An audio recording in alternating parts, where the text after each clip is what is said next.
एका शेतकरी महिलेसोबत असं घडलं की डोळ्यांवर विश्वास बसणार नाही। शेतात राहताय तर सावधान, नीट पहा। महिलेसोबत घडलेल्या घटनेने शेतकरी हादरलेत। संध्याकाळच्या सावल्यात शेतकऱ्यांच्या डोळ्यात थरार स्पष्ट दिसत होता। काहीही समजत नव्हतं, पण प्रत्येकाला जाणवत होतं की काहीतरी प्रचंड भयानक घडणार आहे। लोक घराबाहेर सावधगिरीने उभे राहिले, काही हालचाल करत, काही थांबून एकमेकांकडे पाहत होते। क्षणाक्षणाला हवेत बदल होत होता। आवाज अचानक थांबून शांतता पसरली, पण त्या शांततेत भीती मात्र स्पष्ट दिसत होती, जाणवत होती। शेतकऱ्यांनी थांबून शेत पाहिले, मुले घरात दडून बसली, वृद्ध लोक स्थिर राहिले। प्रत्येक जण जणू काहीतरी प्रचंड घडणार असल्याची जाणीव देत होता। गावकऱ्यांच्या मनात थरार वाढत होता। प्रत्येक जण आपला श्वास थांबवून अनिश्चिततेची वाट पाहत होता, जणू काही अदृश्य शक्ती गावावर नजर ठेवत होती। क्षणभर शांतता पसरली आणि लगेचच ती शांतता भयानक थरारक ताकदीने बदलली। प्रत्येकाचं हृदय धडधडत होतं। काहीतरी अज्ञात, प्रचंड शक्तिशाली आणि धक्कादायक येत असल्याची जाणीव लोकांना होत होती।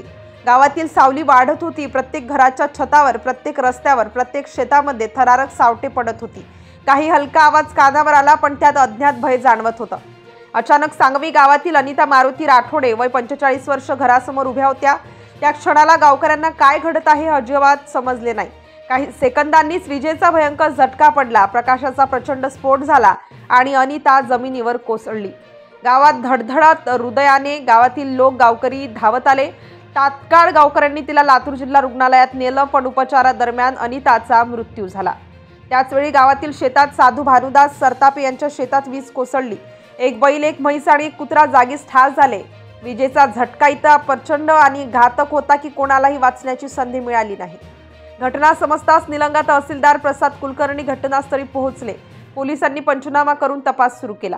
गावकरी अजूनही हादरलेले आहेत। काहींना अजूनही विश्वास बसत नाही की काही सेकंदांपूर्वी जे घडलं ते वास्तव आहे। शेतकरी, मुले, वृद्ध, प्रत्येकाचा डोळा आणि हृदय थरारत आहेत। ही घटना केवळ अनिता राठोड यांच्या मृत्यूपुरती मर्यादित नाही, तर शेतकऱ्यांच्या पशुधनावर मोठा तोटा झाला आहे। गावातल्या प्रत्येक जणाच्या मनावर हळहळ आणि भय एकसारखी पसरली आहे। पावसाच्या थेंबासोबत गावातला थरार कायम आहे। घरासोबत उभी असताना घराच्या समोर उभी असलेली ही महिला, काळाने तिचा प्राण घेतलेला आहे।